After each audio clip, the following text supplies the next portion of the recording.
കപ്പൽ മുങ്ങിയതിനെ തുടർന്നുണ്ടായ പ്രയാസങ്ങൾ മത്സ്യത്തൊഴിലാളി കുടുംബങ്ങളെ ബാധിച്ചിട്ടുണ്ട്.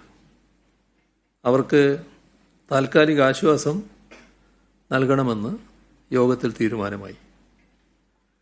തിരുവനന്തപുരം, കൊല്ലം, ആലപ്പുഴ, എറണാകുളം ജില്ലകളിലെ പ്രശ്നബാധിതരായ മത്സ്യത്തൊഴിലാളി കുടുംബങ്ങൾക്ക് താൽക്കാലിക ആശ്വാസം നൽകണമെന്നാണ് കണ്ടത്.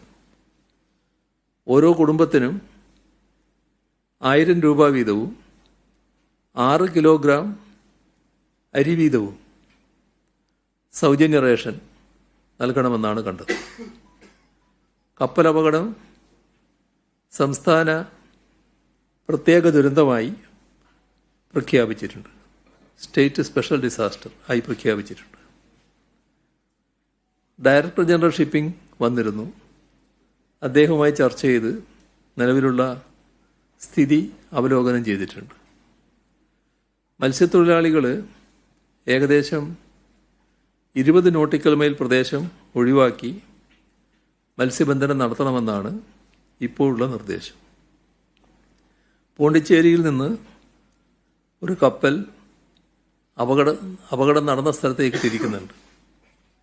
മുങ്ങിയ കപ്പലിൻ്റെയും ആഴത്തിൽ പതിഞ്ഞു കിടക്കുന്ന കണ്ടെയ്നറുകളുടെയും സ്ഥാനം കൃത്യമായി കണക്കാക്കാനുള്ള സോണാർ സർവേ ഇന്ന് തന്നെ ആരംഭിക്കും. കൃത്യമായി സ്ഥാനം നിശ്ചയിച്ചു കഴിഞ്ഞാൽ അതിനു ചുറ്റും ബോയ ഇട്ട് അടയാളപ്പെടുത്തിയ ശേഷം മറ്റ് സ്ഥലങ്ങൾ മത്സ്യബന്ധനത്തിന് അനുവാദം നൽകുന്ന കാര്യവും ആലോചിക്കുന്നതാണ്. ഒരു പ്രധാന പ്രശ്നം എല്ലാ കാര്യത്തിലുണ്ടാകുന്നതാണ്. ഈ വിഷയവുമായി ബന്ധപ്പെട്ട് പലതരത്തിലുള്ള ഊഹാപോഹങ്ങൾ പ്രചരിപ്പിക്കപ്പെടുന്നുണ്ട്. അവയുടെ പൊള്ളത്തരത്തെക്കുറിച്ച് ഈ രംഗത്തെ വൈദഗ്ധ്യമുള്ളവർ പറഞ്ഞതെല്ലാം നിങ്ങൾ ശ്രദ്ധിച്ചിട്ടുണ്ടാവും. അത്തരം ഊഹാപോഹങ്ങളിൽ ആരും കുടുങ്ങിപ്പോകരുത്.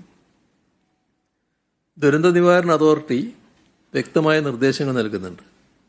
ആ നിർദ്ദേശങ്ങൾ എല്ലാവരും പാലിക്കാൻ ശ്രദ്ധിക്കണം.